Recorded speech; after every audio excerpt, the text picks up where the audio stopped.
आज प्रसंग पुरंजनोपाख्यान का है। श्रीमद् भागवत में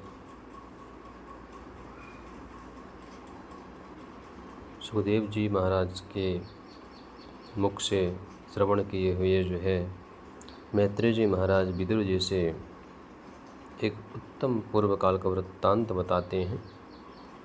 श्रेयस्त्वं कथमत राजन कर्मणात्मन ईहसे दुख हानि सुखावाप्ति श्रेयस्तन्नेह चेष्यते। कहने का तात्पर्य कि पुरंजन के जीवन में सबसे बड़ा जो बदलाव का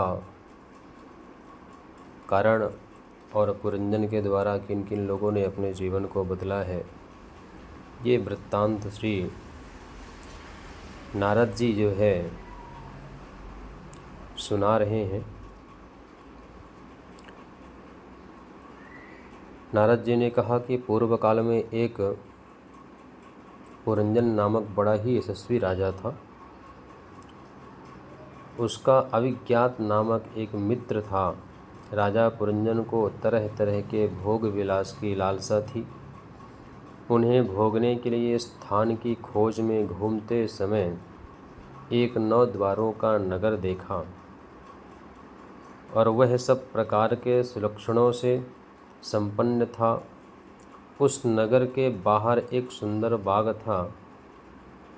राजा पुरंजन ने उस अद्भुत बाग में घूमते हुए एक सुंदर स्त्री को देखा। उस सुंदरी के साथ 10 सेवक थे। एक 5 फन वाला सर्प उसका द्वारपाल था। वही उसकी सब ओर से रक्षा करता था।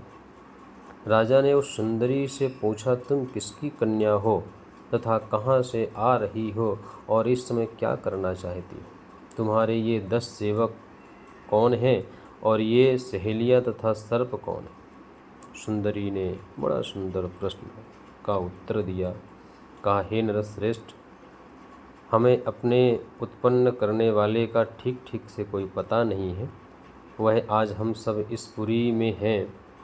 इसके सिवा और मुझे कुछ भी जानकारी नहीं है। राजा सुंदर स्त्री के मोह में इतना आसक्त हो गया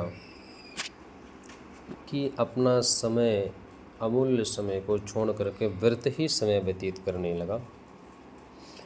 और कुछ समय बीतने के बाद एक दिन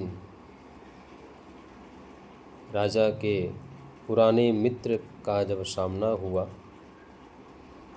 राजा को बहुत समझाया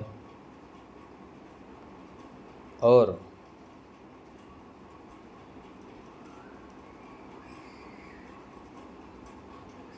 उनके पुराने मित्र ने बहुत सारे उपदेश दिए और कहा कि तुम भोग विलास के लिए पृथ्वी में जगह ढूंढते ढूंढते हमारा तुम्हारा विचलन हो गया। और ये पुरंजन है क्या? पुरंजन का पूर्व जन्मति अपने कर्मों के द्वारा विविध शरीरों के धारण करने वाला जीव है। इस कथा से सर्वत्र जीव और संसार का ही वर्णन रहस्यात्मक ढंग से किया गया है। पुरंजन नाम राजा जीव है। एक शरीर के अंदर जो जीव होता है उसका नाम ही पुरंजन है।